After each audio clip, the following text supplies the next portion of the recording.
Hello everyone. आज का ये जो वीडियो है यह वीडियो रिसेंटली चल रहा टीआई कुजूर आत्महत्या मामला है। उसमें पुलिस इन्वेस्टिगेशंस और पुलिस के द्वारा कुछ कार्यवाहियाँ की जा रही हैं और उसमें आसी राजा और सोनू ठाकुर इन दो लोगों पर एलिगेशंस आ रहे हैं। इसके अलावा दर्जनों लोगों पर कुछ एलिगेशंस लगाए जा रहे हैं कि इस आत्महत्या के पीछे आसी राजा, सोनू ठाकुर और अन्य लोगों का हाथ है। उसके रिगार्डिंग लगातार न्यूज़ सुर्खियों में है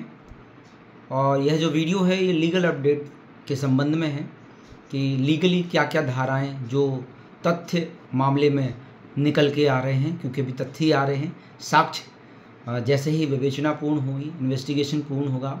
उसके बाद आएगा। आप लोगों को थोड़ा सा असहज फील हो रहा होगा कि एफआईआर दर्ज नहीं हुई और मामला कंटिन्यू चला जा रहा है। ऐसा क्या कारण होता है जिसके कारण इस प्रकार से बिना एफआईआर की भी जांच प्रारंभ होती है? तो आपको ले चलते हैं कुछ सेक्शंस जो भारतीय नागरिक सुरक्षा संहिता के हैं और भारतीय न्याय संहिता 2023 के हैं, क्योंकि अब ये जो मामला है ये मामला भारतीय न्याय संहिता की धाराओं के अंतर्गत दर्ज होगा। पहले डिस्कस करते हैं कि लोग कह रहे हैं कि पोस्टमार्टम के आधार पर और उसमें पुलिस फरियादी बनने वाली है, क्योंकि यहाँ पे कोई फरियादी नहीं है, किसी ने रिपोर्ट नहीं लिखाई है और मामला कोतवाली छतरपुर टीआई कुजूर साहब के आत्महत्या से जुड़ा हुआ है। तो आपको बता दें कि भारतीय नागरिक सुरक्षा संहिता की धारा 194, 95 और 96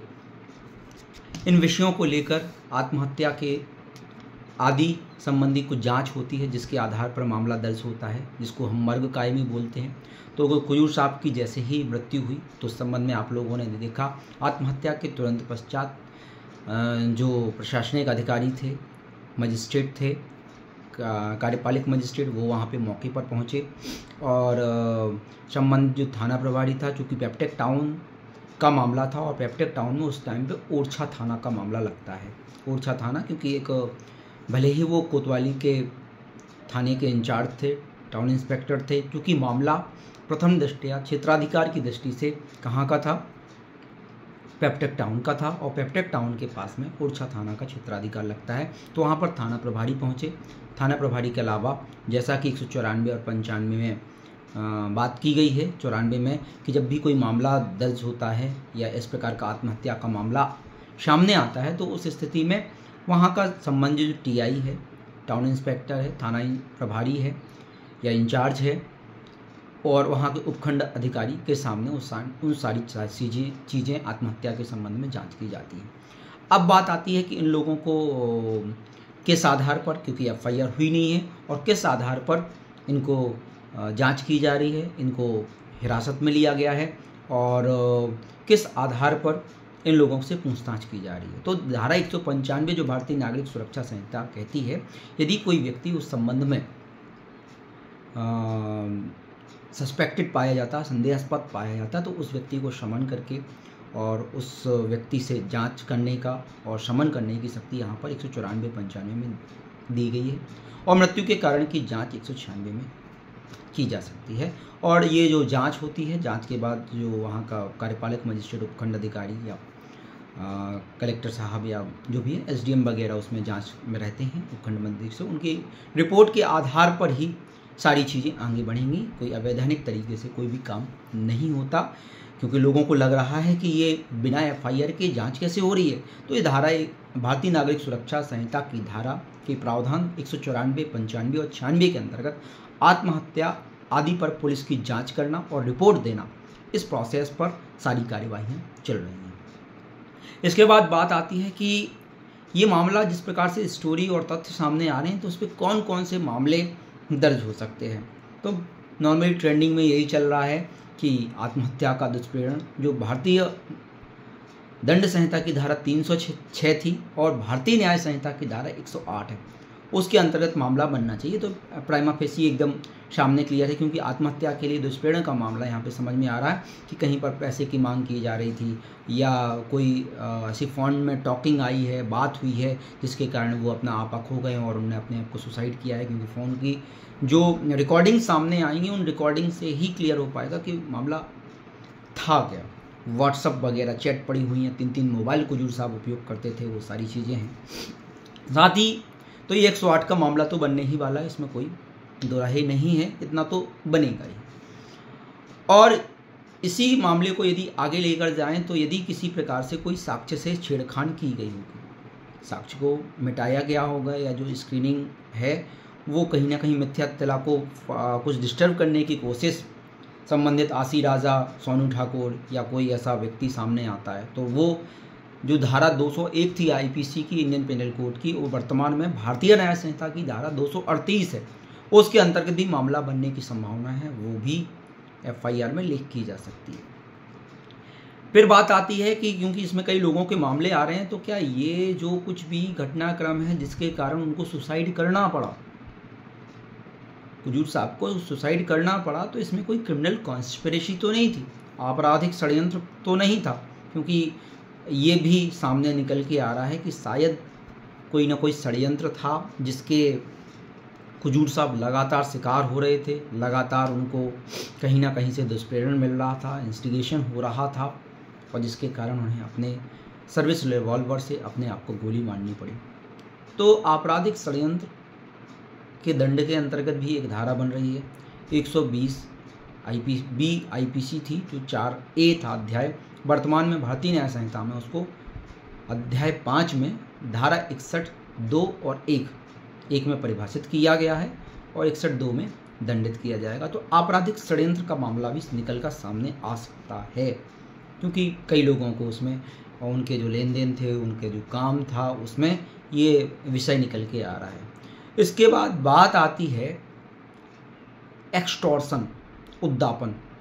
क्योंकि पैसे के लेकर आप लोग देख रहे हैं कि आसी राजा के ऊपर एलिगेशंस लग रहे हैं कि लगातार पैसे की मांग करती थी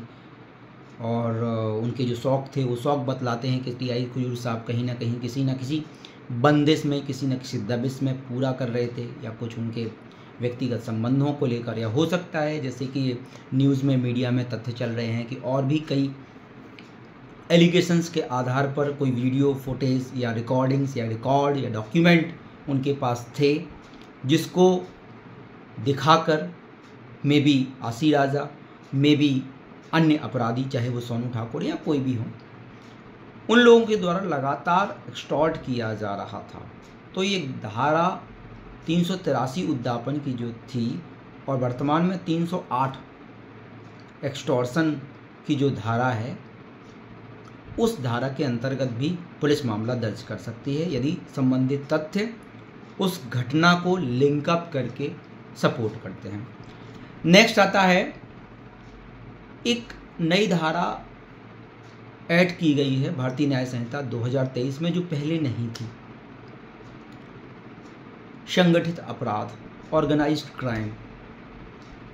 ये जो आत्महत्या है ये ऑर्गेनाइज्ड क्राइम के अंतर्गत भी जा सकती है, क्योंकि उसमें भी एक्सटॉर्शन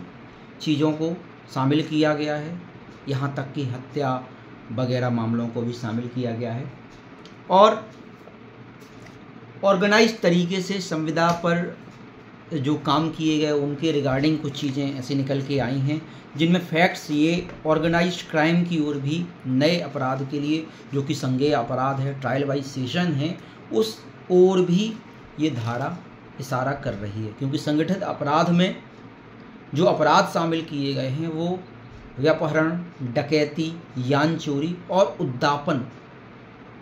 भूमि हथियाना, ये भी एक जो अपराध है, भूमि हथियाना। कोई हो सकता है किसी प्रॉपर्टी को हथियाने के चक्कर में उनको ऊपर लगातार प्रेशर बनाया जाता, उनको ब्लैकमेल किया जा रहा था। आर्थिक अपराधों को भी इसमें शामिल किया गया, हो सकता है कोई मोबाइल के माध्यम से अपराध, आर्थिक अपराध किए गए हैं। साइबर अपराध भी इसमें शामिल हैं। व्यक्ति, औषधियों, हथियारों, अवैध माल, सेवाओं का दुर्व्यापार, ये भी कहीं ना कहीं ऑर्गेनाइज्ड क्राइम की ओर इशारा कर रहा है। फिरौती के लिए मानव दुर्व्यापार, ये जो कंटेंट ऑर्गेनाइज्ड क्राइम में, संगठित अपराध में शामिल किए गए हैं वो कहीं ना कहीं धारा 110 की ओर आसी राजा, सोनू ठाकुर या संबंधित लोगों को धकेल रहे हैं। अब इसमें साथ में लिए क्या है कि ये तो अपराध हैं ही, प्रत्यक्ष या अप्रत्यक्ष रूप से तात्विक फायदा को भी इस धारा में शामिल कर दिया गया है, जिसके अंतर्गत वित्तीय फायदा, क्योंकि जो आप देख रहे हैं कि आसी राजा वित्तीय फायदा उठा रही थी, जो संबंधित फैक्ट्स तथ्य निकल के आ रहे हैं तो वो इस ओर भी इशारा कर रहे हैं कि वित्तीय फायदा भी शामिल है। और वित्तीय फायदा के लिए संगठित अपराधों में क्या क्या किया जा सकता है? हिंसा का प्रयोग किया जा सकता है, हिंसा कर देंगे की धमकी, आपराधिक अभित्रास, प्रपीड़न, कोएर्सन, जिसमें ये बिल्कुल सामने ऐसे तथ्य जो निकल के आ रहे हैं उसके ये लगता है कि उसको पीड़ा पहुंचाई जा रही थी कि भैया ये दो, नहीं तो हम तुम्हारा ये वीडियो वायरल कर देंगे, ये FIR आपके SP से साहब से शिकायत कर देंगे या ऊपर लेवल पर आपका मामला पहुंचाएंगे और आपको बड़े मान की, धन की हानि होगी। जिन चीज़ों को शायद TI कुजूर साहब बर्दाश्त नहीं कर पाए और उन्हें आत्महत्या करनी पड़ी।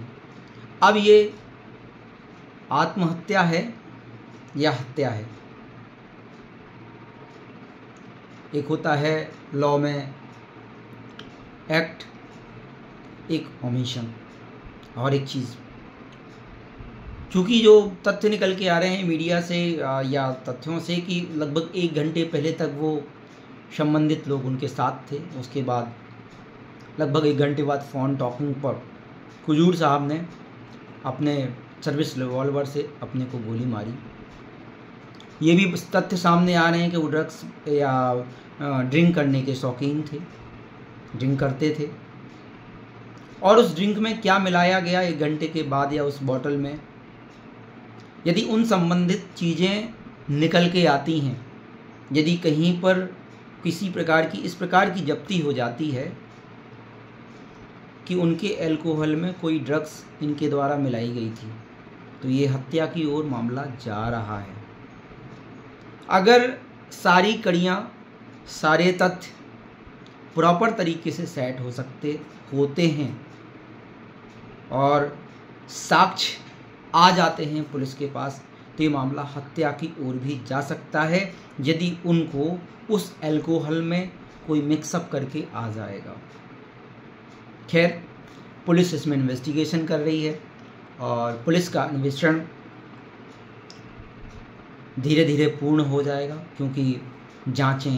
क्योंकि मर्ग के आधार पर मामले को कायम किया गया है, तो उस आधार पर देखा जाए तो थोड़ा टाइम तो लगेगा। और पुलिस एक न्यायपरकता को, सुरक्षा को दृष्टि में रखते हुए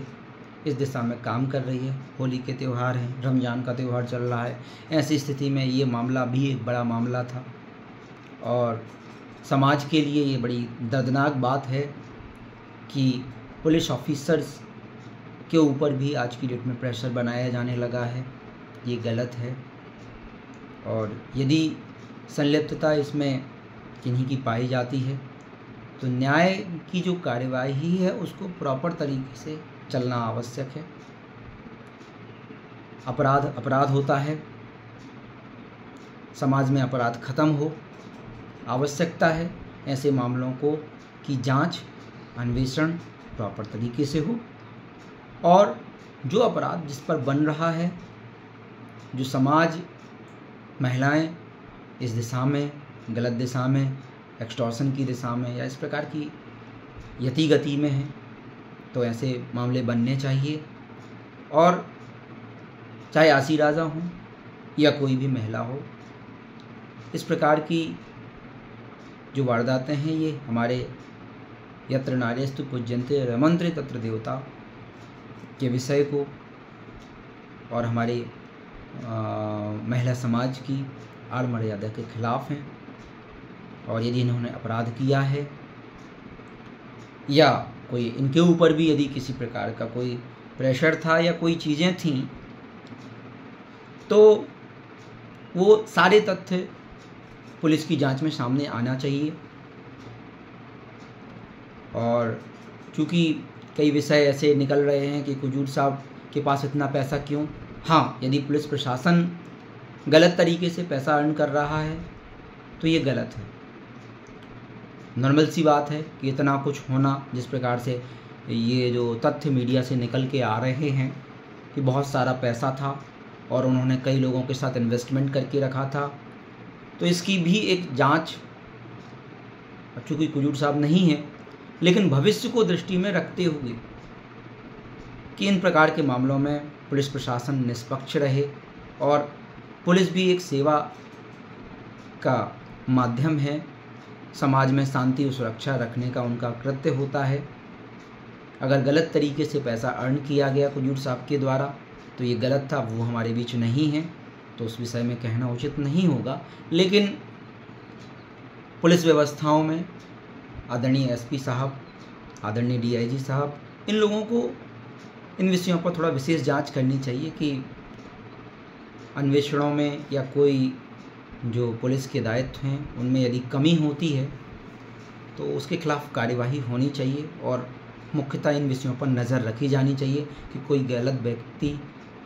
पुलिस थाने न चलाए। कि बताया जा रहा है कि पुलिस थाना कोतवाली आसी राजा ही चलाती थी। ऐसा कैसे संभव है जब तक पुलिस सहयोग नहीं करेगी। पुलिस टीआई साहब कुजूर साहब का कहीं ना कहीं उस पर कृपा थी, मेहरबानी थी, जिसके कारण ये सारी चीज़ें हुई, और उसका शिकार वो स्वयं खुद हुए। क्योंकि समाज में इज्जत सबको चाहिए, समाज में मानहानि का डर सबको है, तो यदि डर है तो उन कृत्यों से बचा जाए। क्योंकि अपराध ये नहीं देखता कि कौन व्यक्ति किस स्टेटस में है। हमारा संविधान किसी को भी अपराध करने की परमिशन नहीं देता। तो इन विषयों पर विशेष तौर पे ध्यान रखें पुलिस प्रशासन भी, कि क्योंकि यदि उन्होंने गलत नहीं किया होता तो आज आत्महत्या करने की स्थिति में नहीं पहुंचते। वो ड्रिंक नहीं करते, अपना आपा नहीं खोते, गलत दिशा में नहीं जाते। यदि हिसाब किताब का मामला आता है, हिसाब किताब के मामले में नहीं जाते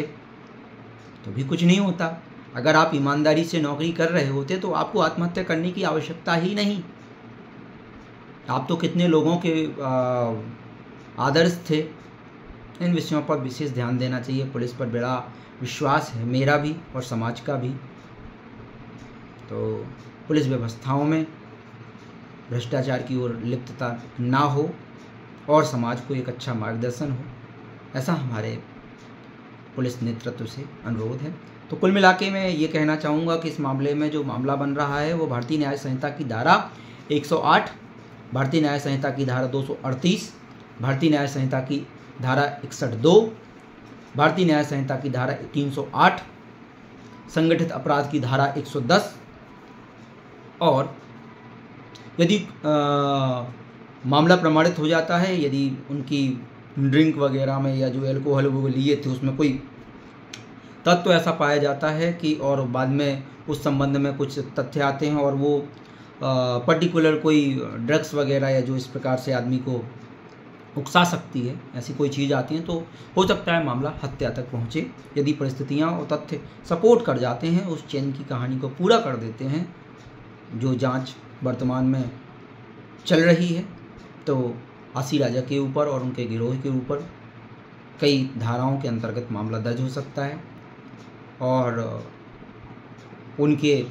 भविष्य के लिए और इन सारे लोगों के भविष्य के लिए दंड के रूप में एक मैसेज होगा कि इस प्रकार के कृत्यों की ओर ना बढ़ें और समाज को प्रभावित ना करें। दंड, यदि ये मामला प्रमाणित होता है, अभी तो ये जांच का विषय है, अभी एफआईआर भी नहीं हुई, क्योंकि अभी एफआईआर भी होगी। एफआईआर के बाद इन्वेस्टिगेशन में जो चीज़ें पाती हैं वो पुलिस उन तथ्यों को समामिलित करके फाइनल रिपोर्ट 193 के अंतर्गत और एफआईआर 173 के अंतर्गत भारतीय नागरिक सुरक्षा संहिता के अंतर्गत प्रस्तुत करेगी। और मामला गंभीर है। उस गंभीर मामले में आसी राजा और उनके जो संबंधित लोग हैं उन पर मामला दर्ज होने की पूर्ण संभावना है, और जो एक समाज के लिए मैसेज होगी ऐसी महिलाओं के लिए जो इस प्रकार से किसी को उद्दापित करके पैसा ऐंठने के चक्कर में और व्यापार बना के रखा है,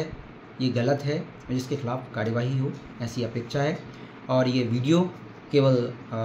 किसी को उकसाने के लिए नहीं, समाज में एक मैसेज देने के लिए जो लीगल लॉ स्टूडेंट हैं उनमें कौन कौन सी धाराएं किन किन आधारों पर बनती हैं उसके संबंध में है। और इनमें जो सज़ा है वो मृत्युदंड तक की सज़ा है। अब ये यदि तथ्य आपस में समामेलित होकर उस धारा को बना देंगे, क्योंकि अपराध के आवश्यक तत्व तो आवश्यक होते हैं, यदि वो जो साक्ष्य निकल कर आते हैं, तथ्य निकल के आते हैं और वो साक्ष्य में उपयोग किए जा सकते हैं, तो उन आधारों पर मामला कोर्ट में जाएगा। और संभावना यही है कि सेशन ट्रायल रहेगा। नॉर्मली ओरछा थाना जिस न्यायालय मजिस्ट्रेट के सामने आता है उसी मामले में अभी इसमें कई चीज़ें चलेंगी। रिमांड चलेगा, अभिरक्षा, जुडिशियल रिमांड, पुलिस रिमांड, ये सारी चीज़ें चलेंगी। जैसे ही पुलिस लोगों को पकड़ लेती है तो उनको कुछ दिनों 24 घंटे के अंदर यदि उनको गिरफ्तार करती है तो उस 24 घंटे के अंतर्गत उनको न्यायालय में प्रस्तुत करेगी, जो कि विधि और नियम की में उल्लेखित है। तो भारतीय नागरिक सुरक्षा संहिता के प्रावधानों का पालन करते हुए पुलिस कुछ समय में एफआईआर दर्ज करेगी। एफआईआर दर्ज करने के बाद जो कन्फेशंस वगैरह हैं, हिरासत में हैं, प्रस्तुति है, वो सब करने के बाद 193 के अंतर्गत भारतीय नागरिक सुरक्षा संहिता के अंतर्गत चालान प्रस्तुत कर देगी। और सारी प्रक्रियाएं भारतीय नागरिक सुरक्षा संहिता 2023 को पक्का पालन करते हुए भारतीय न्याय संहिता के अंतर्गत मामला 108, 238, 162, 308 और 110 और यदि संभावना हुई तो 100 और 101 हत्या तक के मामले दर्ज कर सकती है यदि तथ्य और साक्ष्य निकल कर आते हैं। ये केवल स्टडी और स्टूडेंट्स के लिए मार्गदर्शन के लिए वीडियो बनाया गया। इसका उद्देश्य कतई किसी की भावनाओं को आहत करना नहीं है और ये लीगल अवेयरनेस के लिए बनाया गया है और लोगों को इस विषय में जागरूकता देने के लिए ये मामले इसमें दर्ज हो सकते हैं, जो कि मीडिया ट्रायल और तथ्यों से निकल कर आ रहा है, उसके आधार पर मैंने ये विवेचना की है। मैंने व्यक्तिगत रूप से इसमें कुछ प्रभाव नहीं डाले हैं, केवल जो तथ्य मीडिया ट्रायल के माध्यम से निकल के आ रही हैं उसके माध्यम से ये चीज़ें होंगी। धन्यवाद।